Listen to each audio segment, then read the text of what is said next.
nhận bữa san lông bữa chê mời cơ đâu hết bữa mất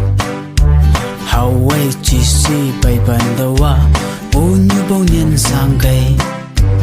đã chi trả lâu trên này mới gây mất trong ban đầu thì cả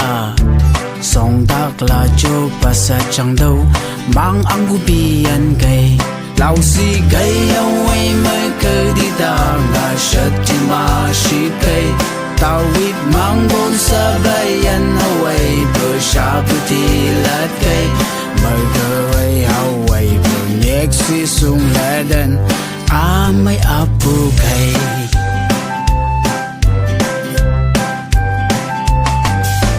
Peter nhận bữa ngào lạc bữa mất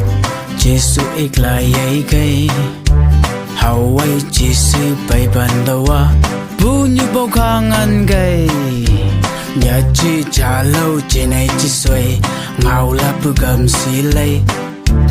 bần đâu à biu vẫn sâu sâu à mất là bao giây đi cây lao xì cây hầu ấy mất sông thì đàng à chỉ su à chỉ lật Peter mang đâu sát bu hầu ấy bữa sát bữa sông thì lật cây chỉ su ấy hầu ấy bữa nhẹ xí sung lẽ đen à